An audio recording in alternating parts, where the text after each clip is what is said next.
E já estamos de volta ao vivo e em cores, agradecendo o carinho, a sua sintonia, a sua audiência. É bom demais estar com você, é bom demais ter você conosco nessa programação, nesse programa que é seu. Vida e Saúde, hoje falando sobre câncer de próstata, um alerta aí. Uma das maiores autoridades desse Brasil, conhecido no mundo inteiro, o Dr. Ubirajara Ferreira, autor de um best-seller no tempo, um livro, 99 perguntas e um alerta aí, né? Um dos grandes livros sobre o assunto aí, muito simples de entender e um alerta muito grande, viu?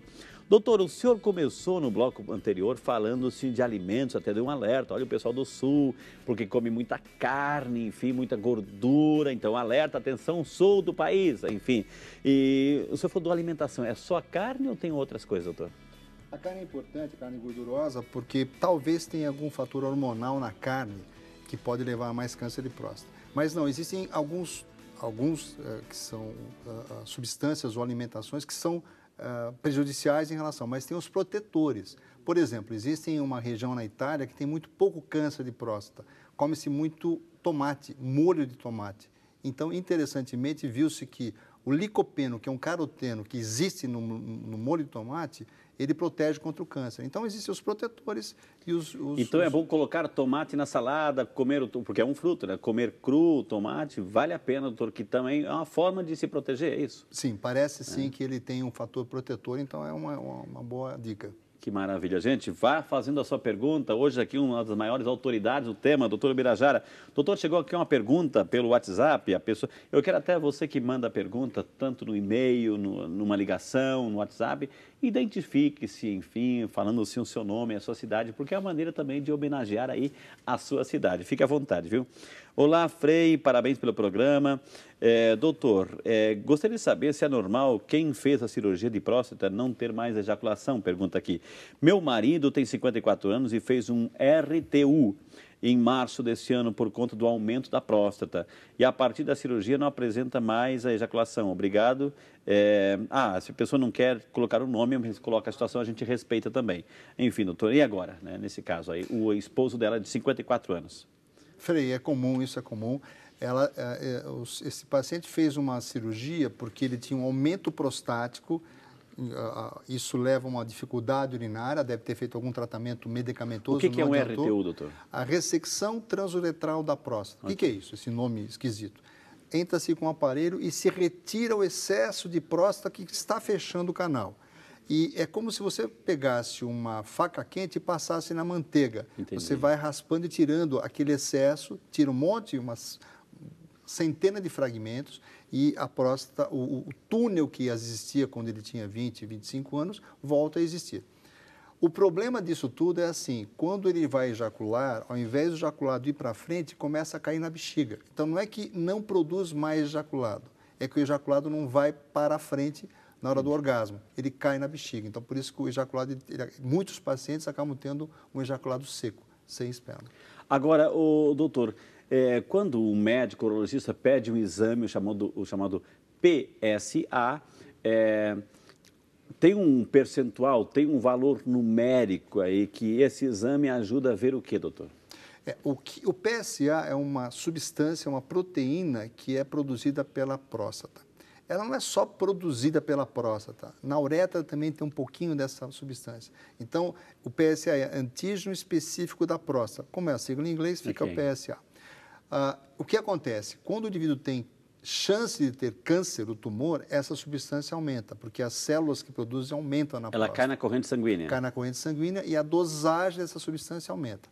Nós não sabemos quanto aumenta. O problema todo, há anos atrás, existia uma crença, digamos assim, que acima do nível 4, número 4, era câncer e abaixo desse não era câncer. Isso caiu por terra.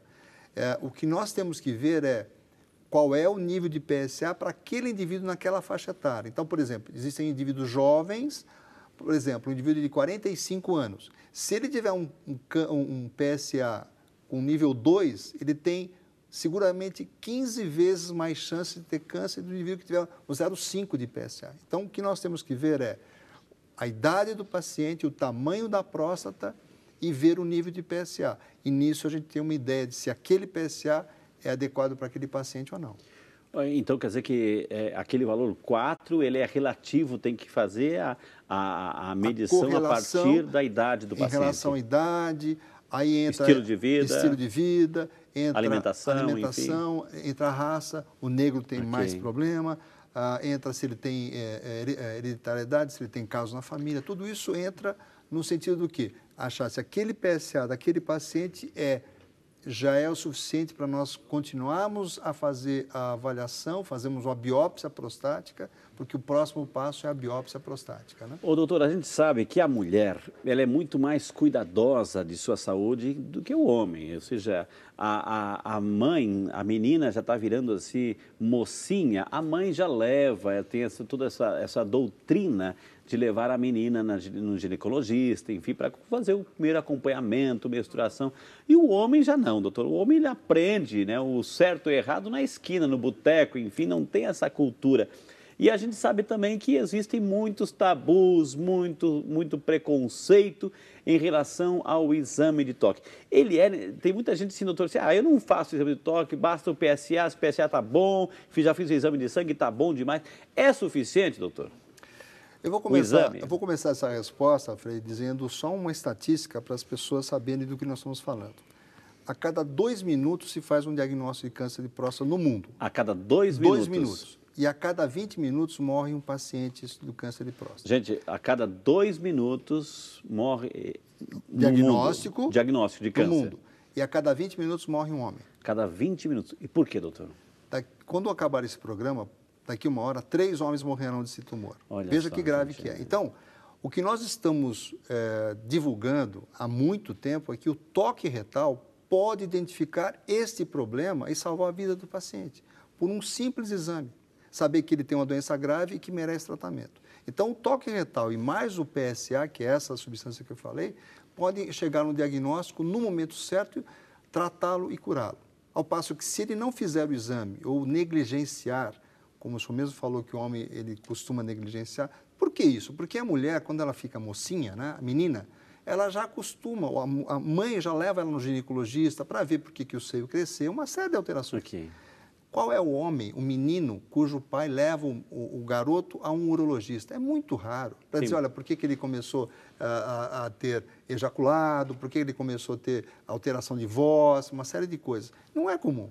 Então, o homem passa essa fase sem ter um contato com um urologista ou com um médico que possa explicar. Quando ele chega aos 40 anos, ele nunca foi ao médico. Então, obviamente, nós somos patifes, nós temos medo de sangue, nós temos medo de ir ao médico e, obviamente, temos medo de toque retal, de exame, isso tudo. Mas, se nós nos conscientizarmos a importância de se fazer esse exame e o que isso pode acarretar em termos de viver ou não em relação ao câncer, eu acho que a gente pode mudar um pouco a ideia do paciente, dos homens. Ligue o seu relógio agora, ligue o seu cronômetro, né, conforme disse o doutor, a cada 20 minutos morre um homem, né, no mundo de câncer de próstata, cada 20 minutos. Eu sei que você aí é pai, de repente você é vovô, ou a sua filha está esperando o neném, você está sonhando pegar um netinho na mão, ou seu filhinho pequeno, enfim, e de repente tantos sonhos, tanta alegria de poder deitar no tapete da sala com o seu neto, enfim, e aí vem aquelas questões assim por tabu, por preconceito, por maldito tabu, maldito preconceito, muitos homens estão morrendo. Aí está o alerta. Eu quero dizer agora para você você que é jovem, você que é adolescente, você que é jovem e está acompanhando o programa, se você, filho, filha, pergunte para o seu pai se ele já fez o exame. Pergunte, pode perguntar agora para ele. Pai, o senhor já fez o exame, por que não fez, pai? Né? Pergunte para o seu filho, porque se você fizer isso, essa pressão dentro de casa, com amor e com carinho, ele vai fazer porque tem que se cuidar. Porque a maioria das vezes, doutor, o homem não vai, às vezes é a mãe, às vezes é a esposa que marca, porque o cidadão não vai, né, doutor? Nós temos um estudo mostrando essa questão. 40% dos homens que vão ao médico são levados pela mulher. Outros 30%, 40% são porque algum médico ou algum amigo indicou. Ele, para ir ao médico, por, digamos, iniciativa, é em torno de 5% só, iniciativa pessoal. O que eu quero dizer para esses homens é o seguinte, o senhor que falou é pura verdade, mas tem um outro dado. Eu acho que o homem não pode esquecer que, normalmente, ele é o provedor da família. além da família o querer bem, ele tem que imaginar que ele está provendo aquela família. Depende muitas vezes do trabalho dele. Depende do trabalho dele. Nós sabemos que o país é assim. Né? E isso acontece que se o indivíduo não se cuidar, ele provavelmente vai deixar a família, os entes queridos, em situação ruim. Então, ele tem uma obrigação, não só com ele, mas com a família, né? Que obviamente ele que constituiu junto com a sua esposa, né? Então, está aí a campanha. Você que é adolescente, você tem o seu pai na faixa dos 45 em diante, 50 anos, 55, pergunte para ele se ele já fez, Porque o que acontece também, muitos homens escondem o problema, gente. Estão em dificuldade de urinar, sente uma dor, um aperto, enfim, vão escondendo da família, vai escondendo da esposa, vai escondendo dos filhos. E quando se descobre, às vezes é tarde demais, né, doutor? Sem dúvida, sem dúvida. É por isso que a gente costuma falar, não só a questão da próstata, tem muitos homens, por exemplo, que têm sangramento na urina. Então, ele tem um sangramento e não sente nada. É muito comum o homem fazer isso. Ele urina, tem um sangramento 1, 2 dias, o sangramento desaparece. Ele não conta para ninguém. No segundo episódio, ele morre de medo, fala com a esposa e a esposa leva ele no médico. Essa história é muito comum, né? Então, por que tem que ser sempre dependente da esposa para ela tomar atitude? É essa a pergunta. É, aquela questão, volta ao estado de criança que a mãe toma conta de tudo, né? Doutor, vamos lá para Mossoró, Rio Grande do Norte. Ligue e participe. O programa está esquentando, gente, hein? José Holanda Martins. Hoje é a vez dos homens participarem, pelo amor de Deus, hein?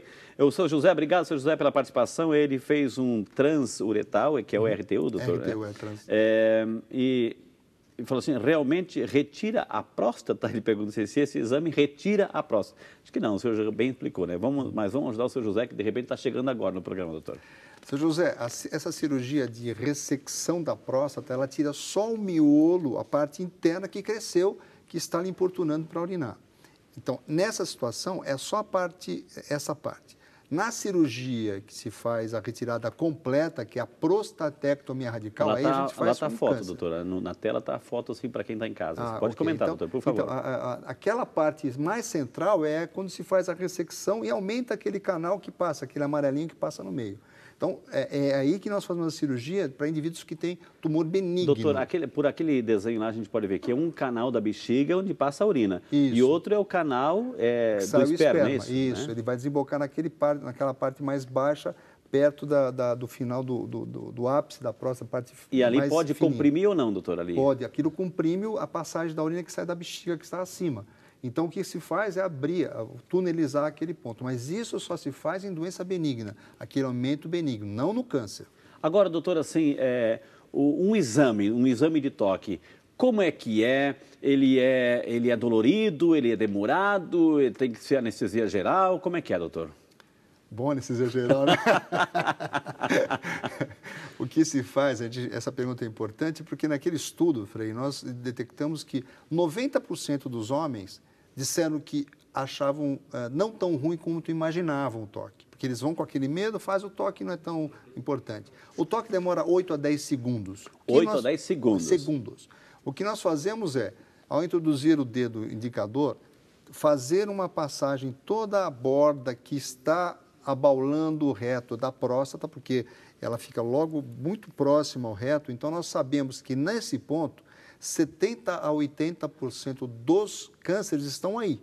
Por isso que o toque é tão importante, porque lá detecta alguma área endurecida. Isso que eu ia perguntar. A próstata, o que ela é macia, relativamente macia, macia. Doutor? Tipo uma esponjinha assim? Ela tem a consistência da ponta do nariz. Ok, a ponta do nariz. Um pouquinho mais forte que essa consistência, um pouco mais consistente. Então, o que nós vemos é se tem alguma área de endurecimento da próstata. Nessa área de endurecimento, às vezes uma área pétrea fica dura, aí pode ter o câncer. Por isso que o toque é muito importante, porque detecta áreas mais importantes e nesse ponto, se houver essa alteração, se faz a biópsia. Agora, de 8 a 10 segundos, doutor, não mais que isso, né? A hora que começa a incomodar, já foi.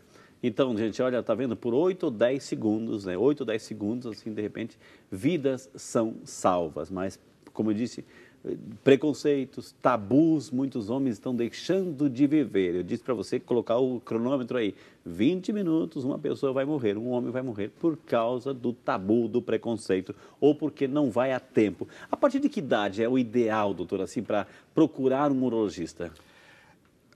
Existem muitos estudos ainda em relação a isso, mas o que é um consenso no nosso país e em outros países é que o paciente procura entre 45 e 50 anos. Se o indivíduo não tiver nenhuma queixa, não tem familiar com câncer, não tem aquele quadro de risco que nós falamos, a questão da raça, a alimentação, ele pode começar aos 50. Se tiver qualquer dado que fuja um pouquinho, um pai que teve câncer de próstata, ele for negro, é melhor começar aos 45. Agora, a pessoa não sabe se tem alguém na família que teve lá, um parente lá. Então, nas dúvidas, vá, né, doutor? Isso. Na dúvida, procure aos 45, nessa fase, o seu urologista. Ele vai saber indicar, ele vai fazer esses dois exames, o exame de toque e o exame de sangue. O que mudou um pouco, Frei, é em quanto tempo deve ser feito isso. Tem indivíduos que têm um PSA muito baixo, toque extremamente normal. Então, o intervalo pode ser a cada 2, 3 anos, não obrigatoriamente todo ano religiosamente. Você entendeu? Então, isso depende um pouquinho de caso a caso. Ok. Agora, doutor, assim, existe, por exemplo, um tumor na próstata, não tratado, ele pode virar uma metástase e invadir outros órgãos também. Pode ou não pode? É esse o problema.